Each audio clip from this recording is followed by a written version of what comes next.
نحمدہ و نصلی علی رسول الکریم اما بعد اعوذ باللہ من الشیطان الرجیم بسم اللہ الرحمن الرحیم اللہ یستفی من الملائکۃ رسلا ومن الناس ان اللہ سمیع بصیر یعلم ما بین ایدیہم وما خلفہم والی اللہ ترجع الامور یا ایھا الذین آمنوا ارکعوا واسجدوا واعبدوا ربکم وافعلوا الخیر لعلکم تفلحون۔ آیت سجدہ ہے، سجدہ کر لیجیے۔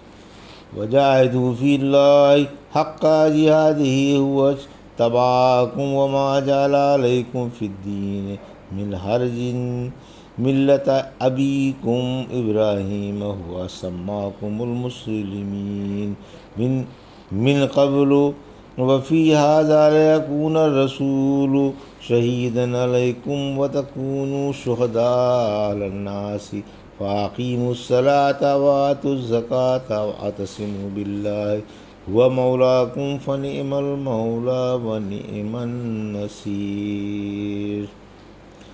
ابھی آپ نے سورہ حج کی آیت 75 سے 78 کی تلاوت سماعت فرمائی۔ ان آیتوں کا ترجمہ اور تفسیر اس طرح ہے۔ اللہ یستفی من الملائکۃ رسلا ومن الناس ان اللہ سمیع بصیر۔ آیت 75۔ یعلم ما بین ایدیہم وما خلفہم والی اللہ ترجع الامور۔ آیت 76۔ ترجمہ: اللہ ہی فرشتوں میں سے اور انسانوں میں سے رسول منتخب فرماتا ہے۔ واقعی اللہ خوب سننے والا اور خوب دیکھنے والا ہے۔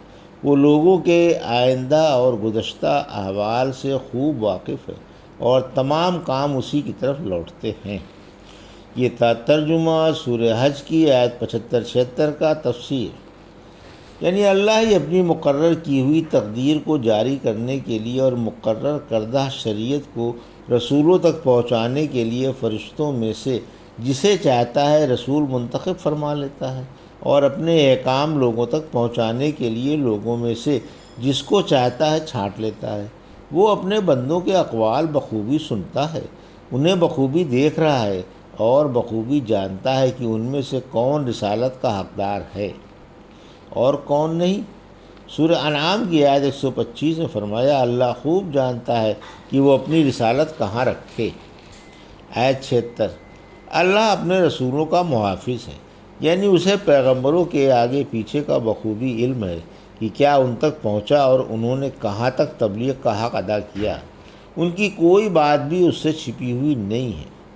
سورہ جن کی آیت 26 اور 27 میں فرمایا، وہ عالم الغیب ہے اور اپنا غیب کسی پر ظاہر نہیں فرماتا، البتہ جس نبی کو وہ چھانٹ لے تو اس کے آگے پیچھے پہرے دار فرشتے مقرر فرما دیتا ہے تاکہ اسے معلوم ہو جائے کہ انہوں نے اللہ کے پیغام پہنچا دیے۔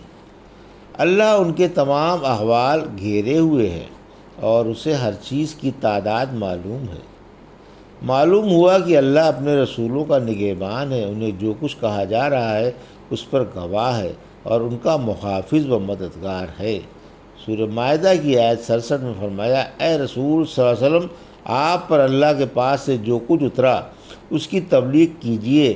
اگر آپ نے ایسا نہ کیا تو اس کی رسالت کا حق ادا نہیں کیا اور اللہ آپ کو لوگوں سے محفوظ رکھے گا۔ یا ایھا الذین آمنوا ارکعوا واسجدوا واعبدوا ربکم وافعلوا الخیر لعلکم تفلحون۔ آیت 77۔ وجاہدوا فی اللہ حق جہادہ هو اجتباکم وما جعل علیکم فی الدین من حرج ملۃ ابیکم ابراہیم هو سماکم المسلمین من قبل وفی ھذا لیکون الرسول شہیدا علیکم وتکونوا شہداء علی الناس فاقیموا الصلاۃ وآتوا الزکاۃ واعتصموا باللہ هو مولاکم فنعم المولا ونعم النصیر۔ آیت 78۔ ترجمہ: اے ایمان والو، رکوع کرو، سجدہ کرو اور اپنے رب کی عبادت کرو اور اچھے کام کرتے رہو تاکہ تم کامیاب ہو جاؤ اور اللہ کی راہ میں جہاد کا حق ادا کرو۔ اسی نے تم کو چھانٹ لیا ہے اور دین کے معاملے میں تم پر کوئی تنگی نہیں ڈالی۔ تم اپنے باپ ابراہیم کے مذہب پر قائم رہو، اللہ ہی نے تمہارا نام مسلمان رکھا ہے، اس سے پہلے بھی اور اس قرآن میں بھی، تاکہ تم پر اللہ کا رسول گواہ ہو جائے اور تم لوگوں پر گواہ بن جاؤ۔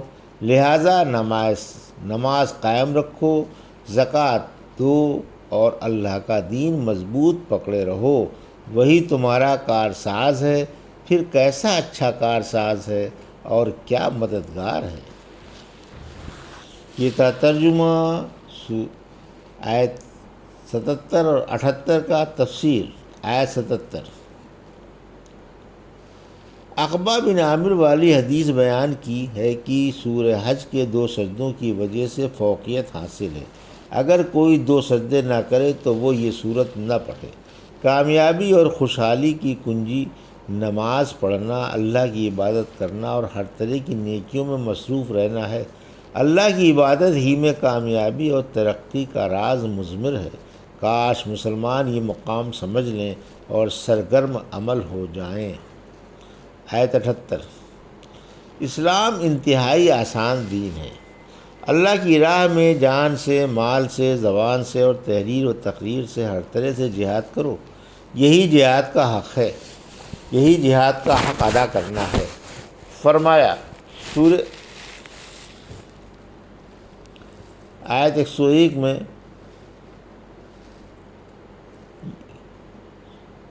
یا ایھا الذین آمنوا اتقوا اللہ حق تقاتہ، اللہ سے ڈرو جیسا اس سے ڈرنے کا حق ہے۔ مسلمانوں، اللہ نے تم کو تمام قوموں میں منتخب فرما کر فوقیت و شرف عطا فرمایا ہے، تم کو سب سے بڑے رسول صلی اللہ علیہ وسلم سے اور جامع و کامل شریعت سے نوازا ہے، اور تم پر تمہاری طاقت سے زیادہ احکام مقرر نہیں فرمائے، تمہارے دین میں تنگی نہیں رکھی، کوئی ایسا حکم نہیں جو تم سے نہ ہو سکے، ہر دشواری کی ایک راہ نکال دی ہے۔ نماز اقرار توحید و رسالت کے بعد اسلام کا سب سے بڑا رکن ہے۔ حالت اقامت میں 4 رکعتیں، حالت سفر میں 2 رکعتیں اور حالت خوف میں 1 ہی رکعت فرض ہے، جیسا کہ صحیح حدیث سے ثابت ہے۔ اور نماز خوف پیدل، سوار، قبلہ رخ اور غیر قبلہ رخ ہر طرح پڑھی جاتی ہے۔ اسی طرح سفر میں نفل نماز سے قیام ساقط ہو جاتا ہے، اور قبلہ رخ اور غیر قبلہ رخ سواری پر پڑھی جاتی ہے۔ اسی طرح بیماری کی وجہ سے قیام ساقط ہو جاتا ہے، بیمار جس طرح ممکن ہو بیٹھ کر، لیٹ کر اور اشارے سے نماز پڑھ سکتا ہے۔ اسی طرح تمام فرائض و واجبات میں رخصتیں اور سہولتیں ہیں۔ اسی وجہ سے رحمت عالم صلی اللہ علیہ وسلم نے فرمایا، مجھے توحید والا آسان دین دے کر بھیجا گیا ہے۔ جب آپ نے معاذ اور ابو موسیٰ رضی اللہ تعالیٰ عنہ کو امیر بنا کر یمن بھیجنے کا ارادہ فرمایا تو انہیں تاکید کی کہ لوگوں کو رغبت دلانا، نفرت نہ دلانا، ان پر نرمی کرنا، سختی نہ کرنا، یعنی تمہارے دین میں کوئی تنگی نہیں، جیسے تمہارے باپ ابراہیم کے دین میں کوئی تنگی نہ تھی اور اس میں وسعت و فراخی تھی۔ سورہ انعام کی آیت 162 میں فرمایا، یعنی آپ فرما دیں کہ مجھے میرے رب نے سیدھی راہ کی ہدایت فرما دی ہے، دیناً قیماً، اسے چمٹ جاؤ۔ اللہ نے امت محمدیہ صلی اللہ علیہ وسلم کا نام مسلمان رکھا ہے، پھر فرمایا اللہ نے تمہارا نام مسلمان رکھا ہے۔